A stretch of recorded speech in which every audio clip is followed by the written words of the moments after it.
ಅನುದಿನ ಆತ್ಮಿಕ ಆಹಾರದ ಕಾರ್ಯಕ್ರಮವನ್ನು ವೀಕ್ಷಿಸುವಂಥ ಆತ್ಮೀಯರೆಲ್ಲರಿಗೂ ಕರ್ತನೂ ಒಡೆಯನೂ ಪ್ರಪಂಚ ಮೋಕ್ಷ ಪ್ರದಾತನಾದ ಯೇಸು ಕ್ರಿಸ್ತನ ನಾಮದಲ್ಲಿ ಎಲ್ಲರಿಗೂ ಹೃತ್ಪೂರ್ವಕ ವಂದನೆಗಳನ್ನು ತಿಳಿಸ್ತಾ ಇದ್ದೀನಿ. ಸಮಾಧಾನವು, ಸಂತೋಷವು, ಆರೋಗ್ಯವು, ನೆಮ್ಮದಿಯು ತಂದೆಯಾದ ದೇವರು ಅನುಗ್ರಹಿಸಲೆಂದು ಯೇಸು ಕ್ರಿಸ್ತನ ನಾಮದಲ್ಲಿ ದೇವರನ್ನು ಪ್ರಾರ್ಥಿಸುತ್ತೇನೆ. ದೇವರ ನಾಮಕ್ಕೆ ಸ್ತೋತ್ರವಾಗಲಿ. ಈ ದಿನ ಮತ್ತೊಂದು ಅಂಶವನ್ನು ಮಾತನಾಡೋದಕ್ಕೆ ಸಿದ್ಧನಾಗಿದ್ದೇನೆ.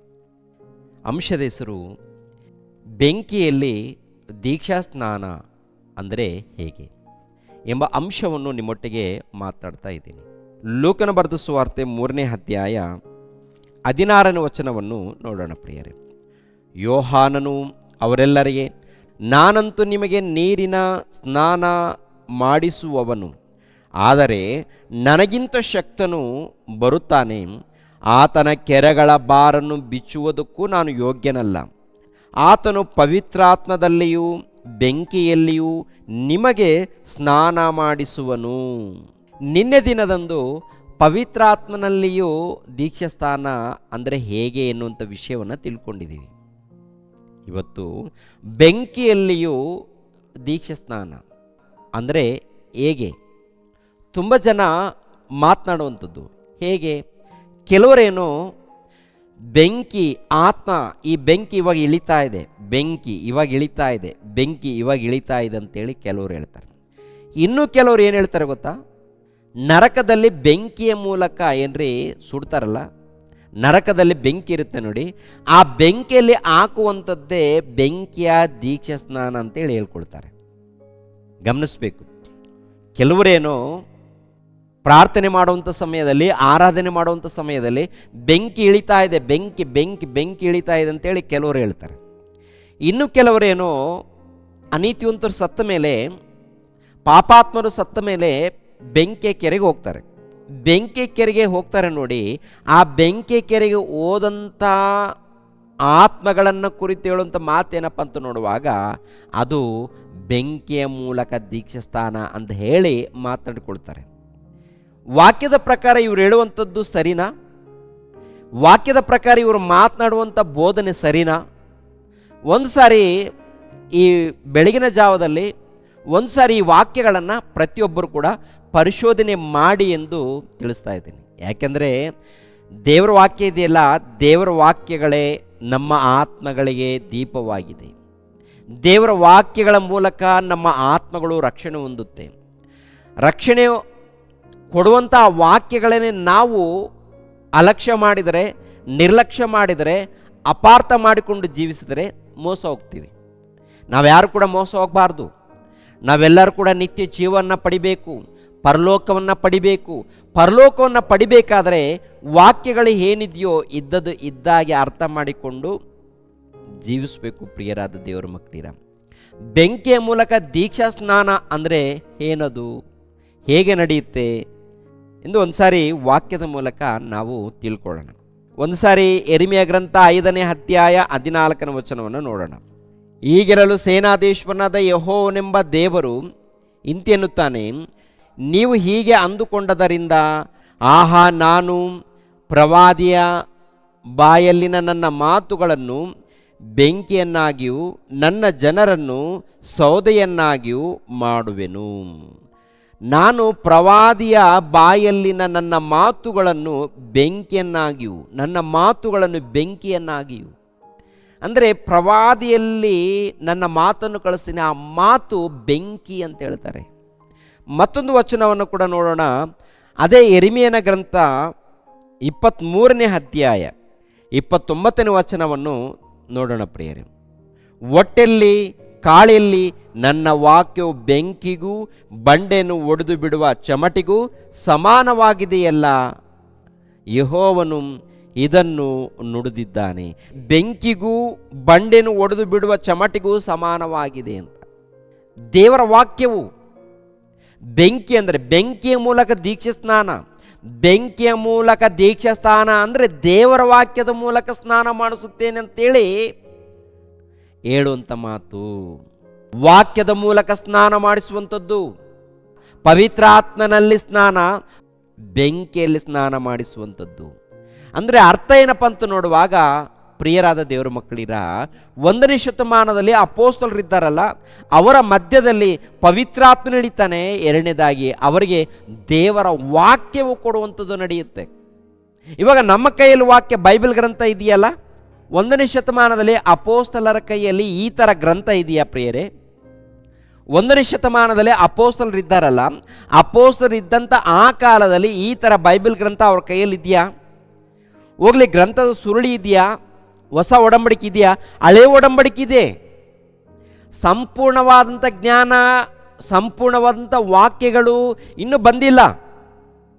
ಅಪೊಸ್ತಲರಿಗೆ ದೇವರು ಪವಿತ್ರಾತ್ಮನ ಮೂಲಕ ಕೊಡುವಂಥದ್ದು. ಅದೇ ಪವಿತ್ರಾತ್ಮನ ಇಳಿತಾನೆ, ಜೊತೆಗೆ ದೇವರ ವಾಕ್ಯ, ಪವಿತ್ರಾತ್ಮನ ಮೂಲಕ ದೇವರ ವಾಕ್ಯ, ಪವಿತ್ರಾತ್ಮನ ಮೂಲಕ ದೇವರ ವಾಕ್ಯವನ್ನು ಕೊಡುವಂಥದ್ದು ನಡೆಯುತ್ತೆ.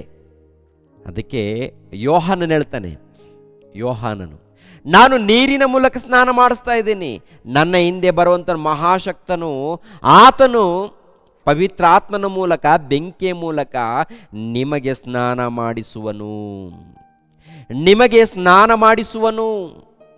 ಬೆಂಕಿಯ ಮೂಲಕ, ಪವಿತ್ರಾತ್ಮನ ಮೂಲಕ ಅಂದಾಗ, ಪ್ರಿಯರಾದ ದೇವರ ಮಕ್ಕಳಿರ ಏನ್ರಿ, 1ನೇ ಶತಮಾನದಲ್ಲಿ ಅವರ ಕೈಯಲ್ಲಿ ಬೈಬಲ್ ಗ್ರಂಥ ಇಲ್ಲ, ಅವರ ಮಧ್ಯದಲ್ಲಿ ಪವಿತ್ರಾತ್ಮ ಇಳಿತಾನೆ, ಅವರ ಮಧ್ಯದಲ್ಲಿ ದೇವರ ವಾಕ್ಯವು ಇಳಿಯುತ್ತೇರಿ. ದೇವರ ವಾಕ್ಯವು ಪವಿತ್ರಾತ್ಮನ ಮೂಲಕ ದೀಕ್ಷಾ ಸ್ನಾನ, ಬೆಂಕಿಯ ಮೂಲಕ ದೀಕ್ಷಾ ಸ್ನಾನ ಅಂದಾಗ ಪವಿತ್ರಾತ್ಮನು ಅವರ ಮಧ್ಯದಲ್ಲಿ ಇಳಿತಾನೆ. ಅದು ದೇವರ ಚಿತ್ತ, ಅದು ದೇವರ ಸಂಕಲ್ಪ. ಅದಕ್ಕೆ ಯೇಸು ಪ್ರಭು ಹೇಳುವಂಥ ಮಾತನ್ನು ಗಮನಿಸಬೇಕು. ಯೇಸು ಪ್ರಭು ಹೇಳುವಂಥ ಮಾತನ್ನು ಲೂಕನ ಬರೆದ ಸುವಾರ್ತೆ 12ನೇ ಅಧ್ಯಾಯ 49ನೇ ವಚನವನ್ನು ನೋಡಿ ಪ್ರಿಯರೇ. ನಾನು ಬೆಂಕಿಯನ್ನು ಭೂಮಿಯ ಮೇಲೆ ಹಾಕಬೇಕೆಂದು ಬಂದೆನು, ಅದು ಇಷ್ಟರೊಳಗೆ ಹತ್ತಿಕೊಂಡಿದ್ದರೆ ನನಗೆ ಎಷ್ಟೋ ಸಂತೋಷ, ನನಗೆ ಎಷ್ಟೋ ಸಂತೋಷ. ಅರ್ಥ ಆಗುತ್ತಾ ಪ್ರಿಯರೇ? ನಾನು ಬೆಂಕಿಯನ್ನು ಭೂಮಿಯ ಮೇಲೆ ಹಾಕಬೇಕೆಂದು ಬಂದಿದ್ದೇನೆ, ಅದು ಇಷ್ಟರೊಳಗೆ ಹತ್ತಿಕೊಂಡಿದ್ದರೆ ನನಗೆ ಎಷ್ಟೋ ಸಂತೋಷ, ನನಗೆ ಎಷ್ಟೋ ಸಂತೋಷ. ಅಂದರೆ ಯೇಸು ಪ್ರಭುಗೆ ಸಂತೋಷನ ಏನು ಹತ್ತಬೇಕಂತೆ? ಬೆಂಕಿ. ಏನು ಬೆಂಕಿ? ವಾಕ್ಯವೆಂಬ ಬೆಂಕಿ, ವಾಕ್ಯವೆಂಬ ಬೆಂಕಿ. ವಾಕ್ಯವೆಂಬ ಬೆಂಕಿಯ ಮೂಲಕ ದೀಕ್ಷಾ ಸ್ನಾನ, ವಾಕ್ಯವೆಂಬ ಬೆಂಕಿಯ ಮೂಲಕ ದೀಕ್ಷಾ ಸ್ನಾನ. ಇವರೇನು ಹೇಳ್ತಾರೆ? ಬೆಂಕಿ ಇಳಿತಾ ಇದೆ, ಇಳಿತಾ ಇದೆ ಅಂತ ಇವರಂತಾರೆ. ಇನ್ನೊಬ್ಬರು ಏನಂತಾರೆ? ನರಕದಲ್ಲಿ ಸುಡುವಂಥದ್ದು. ಅದಲ್ಲ, ಅದ್ರ ಬಗ್ಗೆ ಹೇಳಿಲ್ಲ. ನರಕದಲ್ಲಿ ಸುಡುವಂಥದ್ದು ಅದು ಬೇರೆ. ಅದಕ್ಕೂ ಈ ವಾಕ್ಯಕ್ಕೂ ಲಿಂಕ್ ಮಾಡ್ತಾರೆ. ತಪ್ಪೋದು, ಸರಿಯಾದದ್ದಲ್ಲ. ಅದನ್ನು ಸರಿಪಡಿಸ್ಕೋಬೇಕು, ವಾಕ್ಯದ ಮೂಲಕ ಸರಿಪಡಿಸ್ಕೋಬೇಕು. ನಾವು ತಪ್ಪು ಮಾತಾಡಿದಾಗ ದೇವರ ಬಳಿಯಲ್ಲಿ ಪಶ್ಚಾತ್ತಾಪ ಪಟ್ಟು ಕ್ಷಮೆ ಕೇಳಿ ಸರಿಪಡಿಸ್ಕೊಂಡು ಮುಂದೆ ಹೋದಾಗ ಆಶೀರ್ವಾದವನ್ನು ಪಡ್ಕೊಳ್ತೀವಿ. ಅಂದರೆ ಆತ್ಮಿಕವಾದಂಥ ಆಶೀರ್ವಾದವನ್ನು ಪಡ್ಕೊಳ್ತೀವಿ. ಸತ್ರೆ ನಿತ್ಯ ಜೀವವನ್ನು ಪಡ್ಕೊಳ್ತೀವಿ ಪ್ರಿಯರೇ.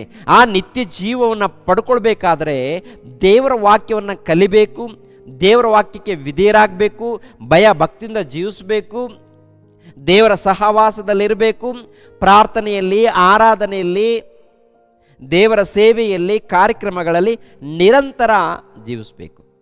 ಪವಿತ್ರಾತ್ಮನ ಮೂಲಕ, ಬೆಂಕಿ ಮೂಲಕ ದೀಕ್ಷಾ ಸ್ನಾನ ಅಂದಾಗ ಏನ್ರಿ, ಬೇರೆ ಏನಲ್ಲ, ಪವಿತ್ರಾತ್ಮನು 1ನೇ ಶತಮಾನದಲ್ಲಿ ಅವರ ಮಧ್ಯದಲ್ಲಿ ಇಳಿತಾರೆ. ಪವಿತ್ರಾತ್ಮನ ಮೂಲಕ ದೇವರ ವಾಕ್ಯವು ಅವರಿಗೆ ಕೊಡಲ್ಪಡುತ್ತೆ. ಅಪೊಸ್ತಲರ ಕೃತ್ಯಗಳು 2ನೇ ಅಧ್ಯಾಯ, ಅಪೊಸ್ತಲರ ಕೃತ್ಯಗಳು 2ನೇ ಅಧ್ಯಾಯ 1ನೇ ವಚನದಿಂದ, ಪಂಚಶತಮ ದಿನದ ಹಬ್ಬವು ಬಂದಿರಲಾಗಿ ಅವರೆಲ್ಲರೂ ಏಕ ಮನಸ್ಸಿನಿಂದ ಒಂದೇ ಸ್ಥಳದಲ್ಲಿ ಕೂಡಿದ್ದರು. ಆಗ ಬಿರುಗಾಳಿ ಬೀಸುತ್ತದೋ ಎಂಬಂತೆ ಪಕ್ಕನೆ ಆಕಾಶದೊಳಗಿಂದ ಒಂದು ಶಬ್ದ ಉಂಟಾಗಿ ಅವರು ಕೂತಿದ್ದ ಮನೆಯಲ್ಲೆಲ್ಲ ತುಂಬಿಕೊಂಡಿತು. ಅದಲ್ಲದೆ ಉರಿಯಂತಿದ್ದ ನಾಲಿಗೆಗಳು ವಿಂಗಡಿಸಿಕೊಳ್ಳುವ ಹಾಗೆ ಅವರಿಗೆ ಕಾಣಿಸಿ ಅವರಲ್ಲಿ ಒಬ್ಬೊಬ್ಬರ ಮೇಲೆ ಒಂದೊಂದಾಗಿ ಕೂತುಕೊಂಡವು. ಆಗ ಅವರೆಲ್ಲರೂ ಪವಿತ್ರಾತ್ಮ ಭರಿತರಾಗಿ ಆ ಆತ್ಮ ತಮಗೆ ನುಡಿಯುವ ಶಕ್ತಿಯನ್ನು ಕೊಡುವ ಪ್ರಕಾರ ಬೇರೆ ಬೇರೆ ಭಾಷೆಗಳಿಂದ ಮಾತನಾಡೋದಕ್ಕೆ ಪ್ರಾರಂಭಿಸಿದರು. ಅಂದರೆ ಅಲ್ಲಿ ಏನು ನಡೆದಿದೆ? ಅಪೊಸ್ತಲರ ಮಧ್ಯದಲ್ಲಿ ಪವಿತ್ರಾತ್ಮ ನಡೆದಿದ್ದಾನೆ. ಪವಿತ್ರಾತ್ಮನ ಮೂಲಕ ಬೆಂಕಿ, ವಾಕ್ಯಗಳ ಮೂಲಕನೇ ಬೆಂಕಿ ದೀಕ್ಷಾ ಸ್ನಾನ. ಗಮನಿಸಬೇಕು ಪ್ರಿಯರೇ, ಈ ವಾಕ್ಯಗಳಂದರೆ ಪವಿತ್ರಾತ್ಮನ ಇಳಿದ ಮೇಲೆ ವಾಕ್ಯಗಳು ಹೇಗೆ ಮಾತಾಡ್ತಾರೆ, ಅವ್ರು ಹೇಗೆ ಮಾತಾಡ್ತಾರೆ? ಅನರ್ಗಳವಾಗಿ ಮಾತಾಡ್ತಾರೆ ಪ್ರಿಯರೇ. ಅಪೋಸ್ತಲರು ಮಾತನಾಡುವಂಥ ವಾಕ್ಯಗಳನ್ನು ಕೇಳಿ 1ನೇ ಶತಮಾನದಲ್ಲಿ ಶಾಸ್ತ್ರಿಗಳು, ಪರಿಸಾಯರು, ಯಾಜಕರು, ಯಹೂದ್ಯರು, ಅಲ್ಲಿರುವಂಥ ಜನರು ಆಶ್ಚರ್ಯ ಪಡುವಂಥದ್ದು. ನೋಡಿ 5ನೇ ವಚನದಲ್ಲಿ, ಆಕಾಶದ ಕೆಳಗಿರುವ ಎಲ್ಲ ದೇಶದವರೊಳಗಿಂದ ಬಂದ ಸದ್ಭಕ್ತರಾದ ಯಹೂದ್ಯರು ಯೆರೂಸಲೇಮಿನಲ್ಲಿ ವಾಸವಾಗಿದ್ದರು. ಆ ಸಪ್ಪಳವಾದಾಗ ಜನರು ಗುಂಪಾಗಿ ಕೂಡಿ ಬಂದು ಪ್ರತಿಯೊಬ್ಬರು ತಮ್ಮ ತಮ್ಮ ಭಾಷೆಯಲ್ಲಿ ಇವರು ಮಾತಾಡುವುದನ್ನು ಕೇಳಿ ಭ್ರಮೆಗೊಂಡರು. ಎಲ್ಲರೂ ಆಶ್ಚರ್ಯದಿಂದ ಬೆರಗಾಗಿ, ಹೀಗೋ ಮಾತಾಡುತ್ತಿರುವ ಇವರೆಲ್ಲರೂ ಗಲಿಲಾಯದವರಲ್ಲವೇ? ನಾವು ಪ್ರತಿಯೊಬ್ಬರು ನಮ್ಮ ಹುಟ್ಟು ಭಾಷೆಯಲ್ಲಿ ಇವರು ಮಾತಾಡುವುದನ್ನು ಕೇಳುತ್ತೇವಲ್ಲ, ಇದು ಹೇಗೆ?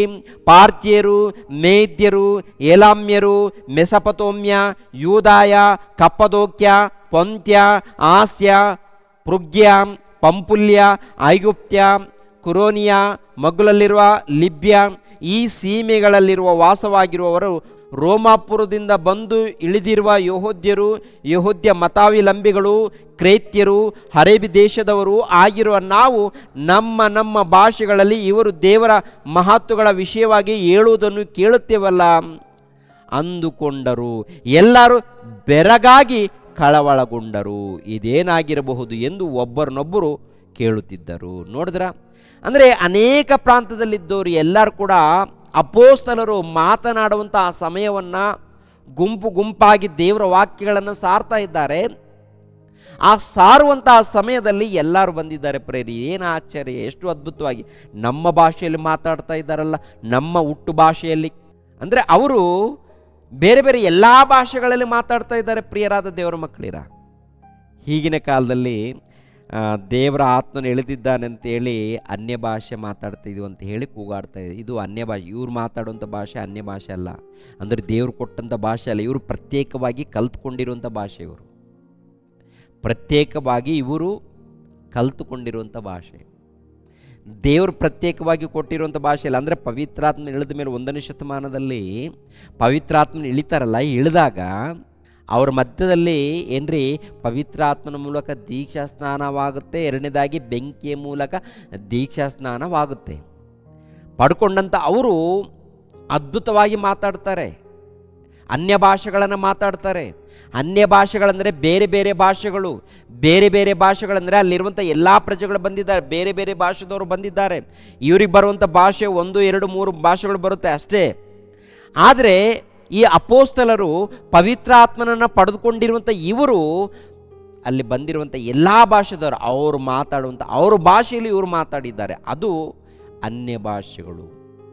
ಪವಿತ್ರಾತ್ಮನನ್ನು ಪಡೆದುಕೊಂಡ ಮೇಲೆ ಮಾತಾಡಿರುವಂಥ ಭಾಷೆಗಳದು, ಅದು ಅವ್ರಿಗೆ ಕೊಡಲ್ಪಟ್ಟಿದೆ. ಈಗಿನ ಕಾಲದಲ್ಲಿ ಅಲ್ಲ.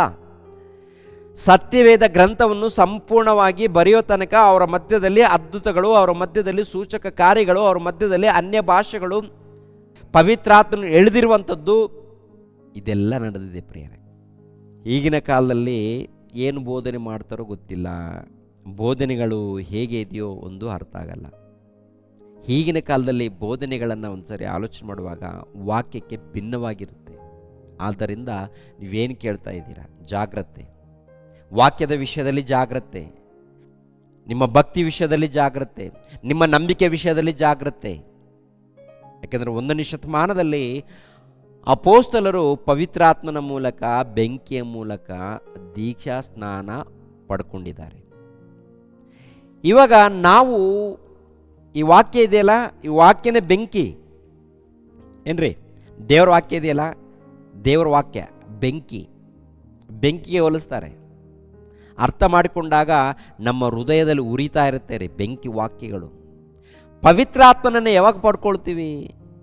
ಯಾವಾಗ ತಂದೆಯಾದ ದೇವರನ್ನು, ದೈವ ಕುಮಾರನಾದಂಥ ಯೇಸು ಕ್ರಿಸ್ತರನ್ನು, ಪವಿತ್ರಾತ್ಮನನ್ನು ಅರ್ಥ ಮಾಡಿಕೊಂಡು, ದೇವರೇ ನಮ್ಮ ಹೆತ್ತ ತಂದೆ, ಯೇಸು ಕ್ರಿಸ್ತರೇ ನಮ್ಮ ರಕ್ಷಕನು, ಪವಿತ್ರಾತ್ಮನು ನಮ್ಮ ಸಹಾಯಕನು ಅಂತೇಳಿ ತಿಳಿದುಕೊಂಡು ಮನಸ್ಸನ್ನು ಬದಲಾವಣೆ ಮಾಡಿಕೊಂಡು ಮನಸ್ಸಾಂತರ ಹೊಂದಿ ಪಶ್ಚಾತ್ತಾಪ ಪಟ್ಟು ಪಾಪ ಕ್ಷಮಾಪಣೆ ನಿಮಿತ್ತವಾಗಿ ದೀಕ್ಷಾಸ್ಥಾನ ಪಡೆದುಕೊಂಡಾಗ ಆ ದಿನ ಪವಿತ್ರ ಆತ್ಮನನ್ನು ಪಡ್ಕೊಳ್ತೀವಿ ಪ್ರಿಯರೇ, ದಾನವಾಗಿ, ವರವಾಗಿ.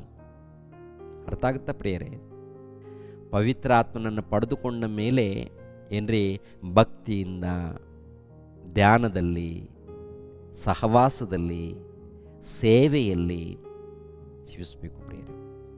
ಹಾಗೆ ಇದ್ದಾಗ ಪ್ರಿಯರಾದ ದೇವರ ಮಕ್ಕಳು, ಒಂದು ವೇಳೆ ನಾವು ಸತ್ತೋದರೆ ನಿತ್ಯ ಜೀವವನ್ನು ಪಡ್ಕೊಳ್ತೀವಿ. ಅದು ಶಾಶ್ವತವಾದದ್ದು. ಈ ಲೋಕ ಅಲ್ಲ.